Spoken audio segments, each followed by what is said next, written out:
we need to go right back to the beginning and learn how Bitcoin works.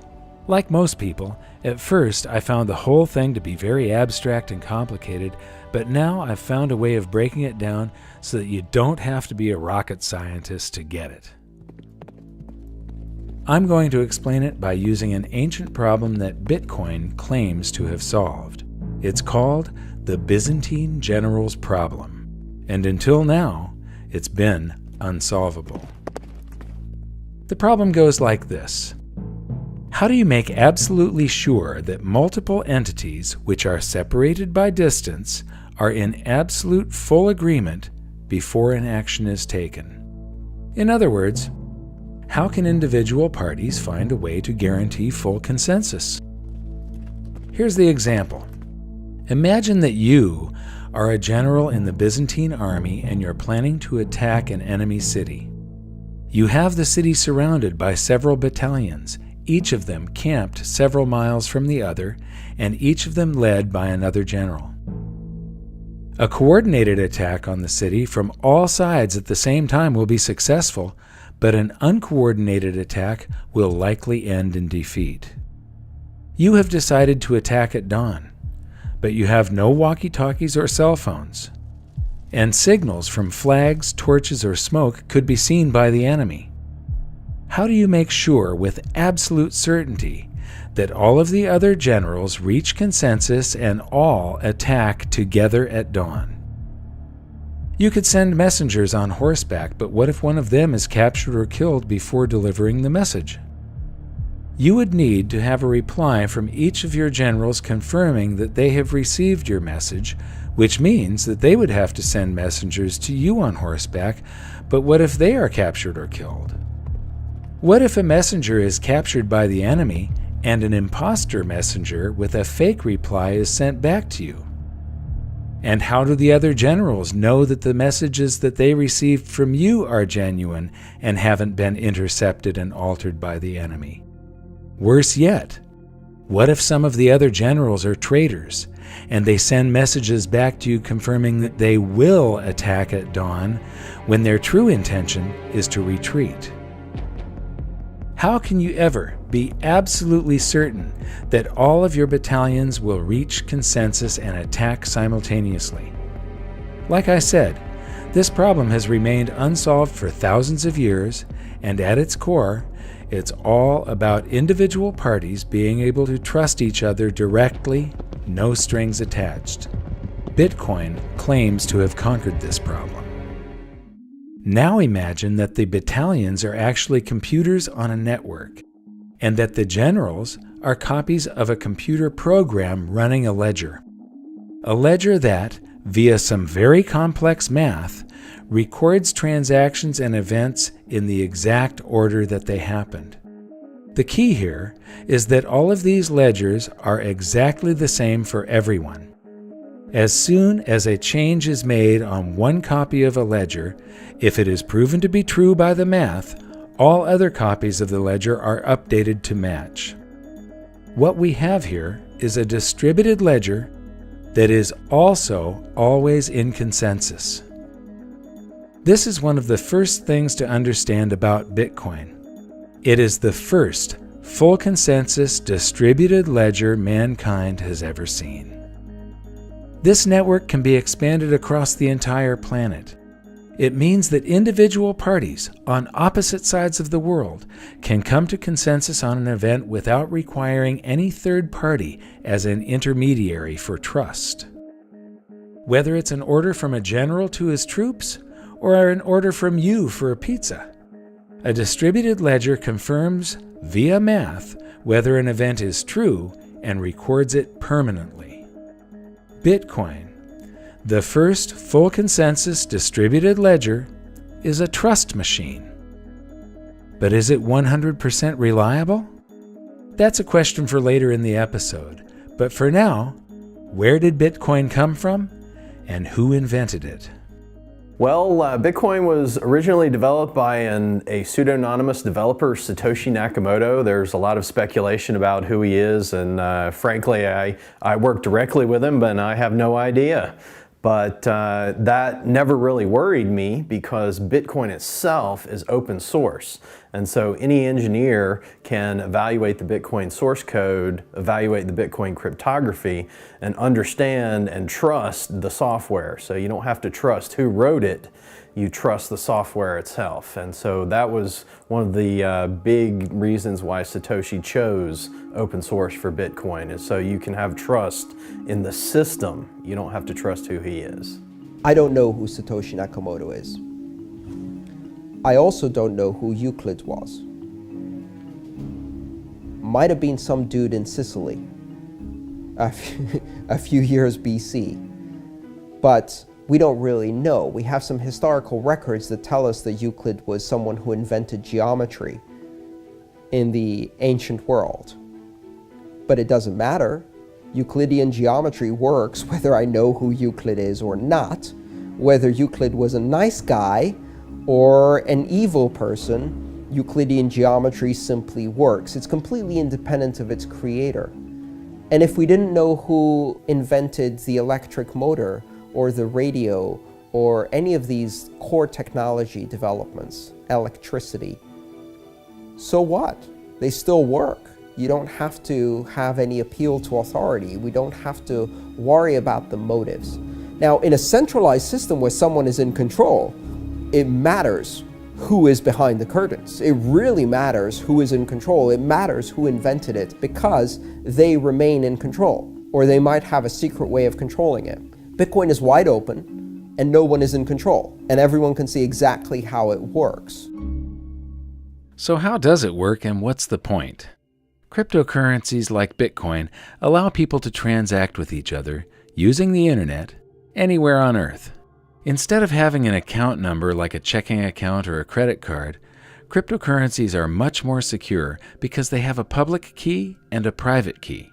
It's like having two account numbers, one for deposits and another for withdrawals. You'll often see them displayed as a string of characters or a scannable code. This level of security means that you could put your public key on a billboard if you wanted to, and your funds would still be secure. The only thing other people can do with your public key is send funds to you. It's your private key that gives you access to your funds. As long as you keep control of your private key, your funds are absolutely safe, and theft and fraud are virtually impossible. But, just like cash in your wallet, you need to keep it safe to prevent it from being stolen. Its security is entirely your responsibility. Cryptocurrencies can also give you privacy. Just like cash, you don't have to disclose any personal information when you spend them.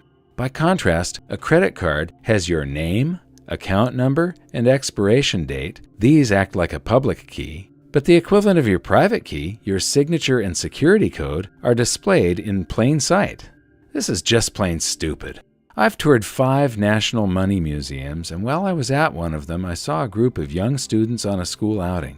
I can just imagine that someday in the future, a group of kids will be standing around the credit card display, pointing and laughing at the incredible stupidity of the system we once used. And this is the point. Cryptocurrencies are light years ahead of our current technology. Since Bitcoin was the first cryptocurrency, I'm going to use it as our example, and I'll expand on our earlier description of a distributed ledger. But first, where does Bitcoin get its value? Bitcoin is brand new to mankind in that it's both a currency and a payment network simultaneously. And this is where Bitcoin gets its value. The immense network of computers all around the world running the Bitcoin distributed ledger. Every second of every day, these computers are keeping the ledger updated and in full consensus via a system that incentivizes them to process and confirm transactions. The system that Bitcoin runs on is called blockchain. Think of it as a modern version of an old-fashioned bookkeeping ledger, but instead of a handwritten list of entries and calculations, a blockchain is a digital list of entries and calculations. A block is simply a bundle of transactions. Think of a block as a whole page of transactions in the old-fashioned ledger. A blockchain is just a chain of blocks. It's the same as a whole series of pages in the old-fashioned ledger. Easy, huh? Here's how it works. The Bitcoin blockchain actually exists in every one of the millions of computers on the network as exact copies of each other.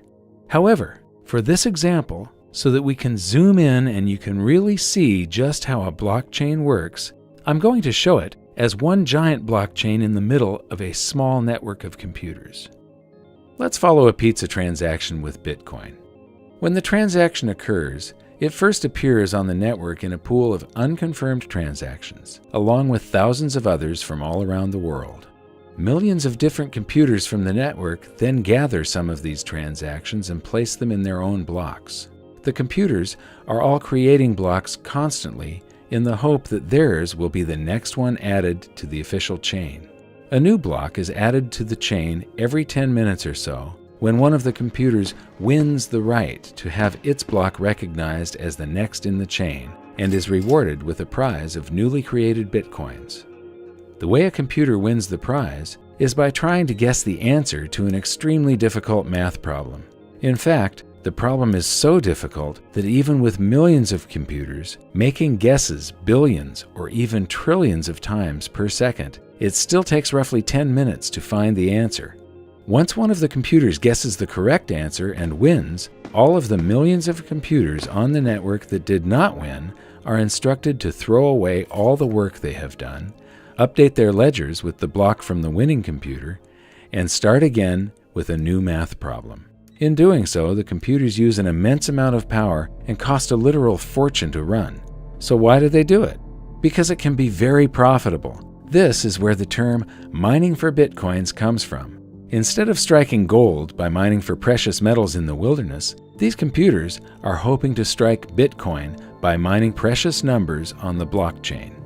But when these millions of computers are selecting transactions to go into their blocks, they aren't all selecting the same transactions, and not all the blocks are the same size. Some contain more transactions, some contain less. When blocks are thrown away, the transactions they contain go back into the pool of unconfirmed transactions. This means that the probability of a transaction being confirmed and staying in the order it was confirmed in is not absolute, but it becomes more of a certainty every 10 minutes as new blocks are added. In fact, for very large transactions, it's suggested that you wait for 6 or more blocks, about 60 minutes, to be absolutely certain that a payment is permanent. So why is it so slow? Why is your pizza cold before you own it? Interestingly, the system is slowed down on purpose, and here's why. With the insane difficulty of guessing the answer to the math problem, you would think that the odds of 2 or more computers winning at the same time are extremely improbable, but it actually happens quite often. This is called a soft fork, and when it occurs, all the computers in the network receive both of the winning blocks and are instructed to create a new block that will chain to the block they received first. But because of varying internet connection speeds, different computers receive different winning blocks at different times. The tie is broken roughly 10 minutes later when one of the computers solves the new math problem and its block is added to the ledger, and the longest chain wins. But what happens to all of the blocks on the other side of the fork?